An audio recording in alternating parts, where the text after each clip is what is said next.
ഒരേ വീട്ടുവളപ്പിൽ 20ഓളം മലമ്പാമ്പുകളോ? അതിശയിക്കേണ്ട, കഴിഞ്ഞ 3 ദിവസത്തിനുള്ളിലാണ് ഇത്രയധികം പാമ്പുകളെ പിടികൂടിയത്. തൃശൂർ പൂങ്കുന്നം സീതാറാം മിൽ ലൈനിൽ ശ്രീകൃഷ്ണ നിലയത്തിൽ കാർത്തികിന്റെ വീട്ടിൽ നിന്നാണ് മലമ്പാമ്പിന്റെ കുഞ്ഞുങ്ങളെ പിടികൂടിയത്.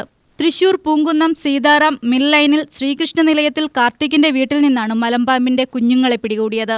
കഴിഞ്ഞ ദിവസം രാവിലെ കാർത്തികിന്റെ സഹോദരനാണ് തോടിനോട് ചേർന്നുള്ള വീടിന് സമീപത്ത് 2 പാമ്പിൻ കുട്ടികളെ കണ്ടത്.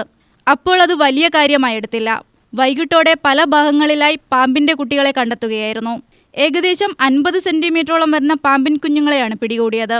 നേരത്തെ 6 എണ്ണത്തിനെ കൂടി പിടികൂടിയെങ്കിലും 2 എണ്ണം തോട്ടിലേക്ക് ചാടിപ്പോകുകയായിരുന്നുവെന്ന് കാർത്തിക് പറഞ്ഞു.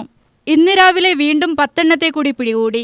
അജീഷ്, മനു, ടൈസൺ എന്നിവരാണ് പാമ്പുകളെ പിടികൂടി വനംവകുപ്പിന് കൈമാറാൻ കൊണ്ടുപോയത്. ഇനിയും പാമ്പുകൾ ഉണ്ടാകുമെന്ന ഭയത്തിലാണ് വീട്ടുകാർ. വീടിനോട് ചേർന്നുള്ള മതിൽ പൊളിച്ച് പരിശോധന നടത്താനുള്ള തയ്യാറെടുപ്പിലാണ് വീട്ടുകാർ. ഏതാനും ദിവസം മുമ്പ് രാംനഗറിൽ രാംദാസ് എന്നയാളുടെ വീട്ടിലെ ഗേറ്റിൽ നിന്നും വലിയ മലമ്പാമ്പിനെ പിടികൂടിയിരുന്നു. മറ്റൊരു വീട്ടിലും പാമ്പിനെ ഏതാനും ദിവസം മുൻപ് പിടികൂടിയിരുന്നു. UTV news, Palakkad.